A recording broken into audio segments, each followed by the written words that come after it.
But in the here and now, we have to also be worried about World War III. We have Iran just announcing that its plans to close the Strait of Hormuz have been finalized. You remember at the end of last year and earlier in this year, they were warning that they could block the Strait of Hormuz and that they would if attacked by the West. Now they're saying that plan is finalized. Don't attack us over the nuclear issue or anything else, or else we're going to block the Strait of Hormuz, which would definitely send things into a World War III zone.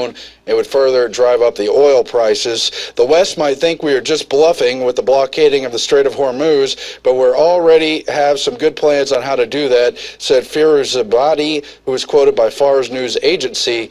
However, of course, doing this blocking the Strait of Hormuz plan is dependent upon approval from the Supreme Leader Khamenei. Not that he's good. None of these people are good in these foreign countries, but we don't need to start World War III, yet they're purposely provocateuring it. There's no greater evidence of that than the latest false massacre that's been claimed over Syria. Kurt Nimmo has the article, Prelude to Destruction in Syria, another fake massacre. That's the massacre at Tremseh, Syria. It was reported with standard sensational fanfare over the weekend by establishment media, yet it is just another war propaganda fabrication. Like the babies in incubators, like everything, like every war of the 20th century that the West was involved in. It's been billed as Syria's bloodiest massacre by Newsweek, Bloomberg, you name it, Hillary Clinton, all these people. But in reality, it turns out all the people supposedly massacred were really just rebel forces. They were 90% plus all male. They were all of fighting age except a couple people. They haven't been able to produce any real victims' names that would be part of a, quote, massacre. I believe there was one 6-year-old child who was killed. Well, you want to guess how many civilians will be killed if you bastards go to war in Syria, if you start a World War III? How many civilians were killed in Iraq? It's been estimated conservatively at more than 1 million people during the former war and another million during the decade of sanctions under Clinton and the others. But they want to holler and scream about 103 victims that were actually just al-Qaeda rebel fighters funded, propped up by the West to take over Assad. That's what's really going on, but they want to claim it's a massacre. And even the New York Times admits that it was a battle, not a massacre. Details of a battle challenge reports of a Syrian massacre. That's in the New York Times, it's right here.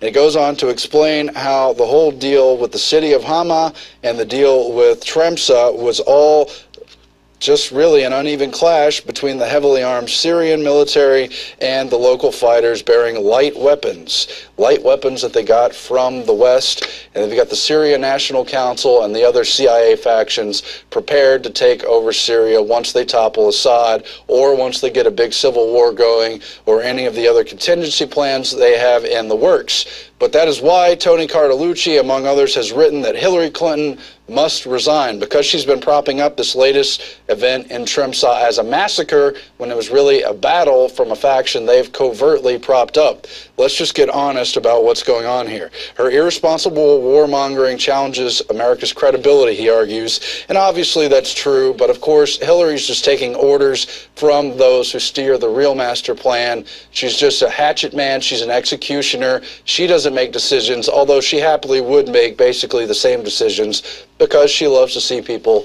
well, let's just say some celebrate the war and bloodshed that goes on around the world. I, for one, don't. I hope we can somehow avoid this. Meanwhile, there's another bombshell with Syria. A defected Syrian ambassador admits to his role in killing U.S. troops. He claims he was killing on behalf of al-Qaeda and on behalf of Assad in Iraq. Well, while it may be true that al-Qaeda was killing U.S. soldiers in Iraq, there's very little evidence to believe it was being directed from Assad. Instead, Tony Cartalucci outlines how the West has been propping up al-Qaeda for all these years, and how all that killing was basically done under the Hegelian dialectic to stir things up and ensure a big body count, and how this hero of the West for defecting is really part of the problem, and they're just propping up Assad's so-called casualty claims and his wrongdoings while always avoiding what the West has done. I hope they don't go to war.